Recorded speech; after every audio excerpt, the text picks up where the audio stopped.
2 years ago na dental procedure, nakanganga. Oo, tagal. Sa oras kalahati. Ngayon, nagkaroon ng 2 taon na to. Pero, ito lang ang gusto ko lang ipagalaw kasi meron akong surgery. Sa 2 weeks cervical? later. No, sa cervical, yung ACDF. Dito yung dinadaan. Yeah. Dito dinadaan. Kaya kung yung sa akin lang, adjustment lang dito Sa jaw. Oo, kasi Kailan kayo nang operahan? Hindi, operahan pa lang. Operahan pa lang? July 30. Eh, dapat inano nyo muna. Ano? Kasi sumasakit ba ulo nyo? Hindi naman. Kalahati. Kasi mayroong ano yan eh. May mga nakukompensate niya, may TMJ ka. Yan, minsan yan. Pero pangkaraniwan dito, tapos yan minsan kumaga ng gano'n. Yeah. Kaya nga, ang problema, sa cervical kasi, connected yan. Yeah. Kaya nga, pero kung kaya mo lang i-adjust kasi nakita kita sa video na sa jaw, adjust kaya mo naman sa natin jaw. yun. Yun lang. Yun lang alignment lang. gano'n nga yun. Sara. Oh, perfect naman. Hindi, pakiramdaman mo lang yung ano, kasi may Ganito kasi yan, clicking sir. sound eh. Ganito kasi yan, sir. Sa mga clicking sounds, nothing to worry. Pero nakakagat ko rin yung Pisngi mo rito sa likod. Mm. Pagka meron kayong ganyang problema, maaring matagal na siya tapos na-overcome mo na yung pain, nakukusa naman yung bumabalik ka, so may natitirang konti. Kailangan kasi niyan, pag magpapa-adjust kayo ng jaw, maramdaman nyo yung ngalay, kung meron pang ngalay, o pag kumakain kayo, yeah. sumasakit siya. Yan, pwede natin meron. yan. Yan, okay. Tapos, yun nga, may sumasakit-sakit dito, may mga iba pang mga ano, na bigla na lang sumasakit. Part din ng TMJD yan. Tapos ngayon, nga nga sir. Okay, may one ano lang naman pero hindi maka-apekto yan. Ito Ano yung binunod sa'yo? Ito. Yan? Ay, hindi maka-apekto sa bite yan.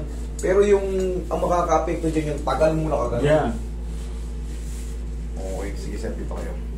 36 years of driving, yung posture, bumigay na. So, at least, ito 2 pa lang. C1, C2? C4, C5, C6. Oh. Galing mo, bossing ah. Ano bang, ano mo? Okay na nga. Sarap. Eh, napag-aaralan na po natin na dyan. Kumbaga, ano po ba sa inyo? Nagkaroon kayo ng radiculopathy o ano? Spondylosis? Hindi naman. Ito lang talagang... Sige, nga. Dahan-dahan, sarap. Iyo. Okay, isang diretso nga. Dahan-dahan, sarap. Sarap. Naku, Sakto na yan. Diyos ko po.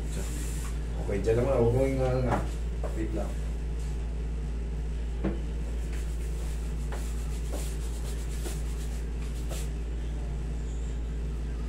Magugulat ka lang naman doon. Tandaan nyo, Paano mo na ibalik yung... I mean, meron bang... may timing po. May yeah. timing po sa akin, may timing din sa inyo. Kumbaga, kaya ako sinasabing dahan-dahan. Sara, dudulas yun. Dudulas na yun ang pusa. Kasi tinitignan ko muna kayo kung saan nakalihis. Doon ko itutulak. Pero merong disalignment. Nagkakaroon nga po yan ng dislocation. Yung TMJD ang tawag doon. Temporomandibular joint disorder. At ang tawag kasi doon, disorder hindi dislocation. Kasi umuusog lang siya ng konti. Minsan sa mga hikab-hikab natin, lumalabas yung condyle sa mandib, yung doon at ligaments. Siyempre, daily tayo kumakain, mga ngawit. Kaya tatanong sa inyo kung merong mga kung meron kayong nararamdaman na discomfort pag kumakain kayo, ibig sabihin, may disorder yan. Kasi dapat yan, kahit baka kainin nyo, ganun, wala lang, wala lang. Pero pag nagkakaroon kayo ng parang discomfort, ibig sabihin, hindi timing yung sa mandible joint nyo, yung condyle nyo. Siyempre, daily tayo. 2 years ago, nung nagkaroon lang ako ng dental procedure. Opo, dahil medyo matagal tayo nakahang ng gano'n eh. Yeah. Tapos sa ibabaw pa ang bunot. Talaga. Ang pinag-usapan dito noon, yun daw may ano kayo? may na-pinch na nerve doon sa, pero sabi ko, okay. Meron, pagka magkakaroon ng ano, pagkaraniwan po yun, pag umuusog yung mga joint, magkakaroon ng impingement sa nerve. Aha. Pero sa inyo, hindi naman siya totaling severe eh. Hindi siya totaling Yeah, severe. pero ang sa akin, Namamanage yun dito nyo. Connected po yan pag ganun. Kaya nga kanina, sabi ko sa inyo, pangkaraniwan na yung mga sasakit yung ganito nyo, yan, ganyan. Mhm. Tapos, minsan dito, minsan dito. Siyempre, mostly dito.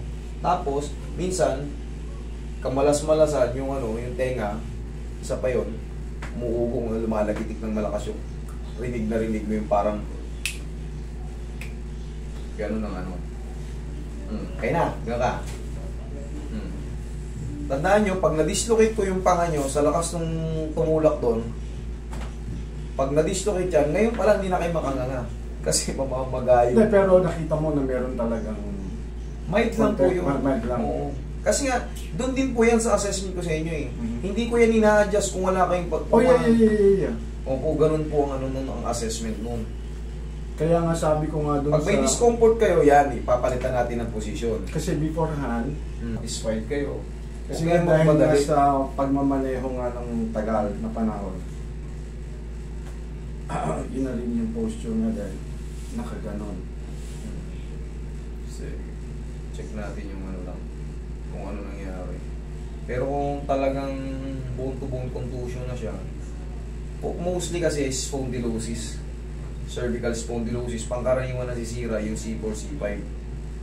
Kasi yan ang palaging, yan ang tugmaan ng ano, sa gitna. Yan ang pangkaraniwan. Tapos, sumusunod na lang yung mga, yan nga, radiculopathy, merong susunod yung spondylolisthesis, susunod yung mga... Ayaw mabuksan boss eh. Matagal yung internet eh. Diba? Kaya, hindi ko lang pinakalaman yung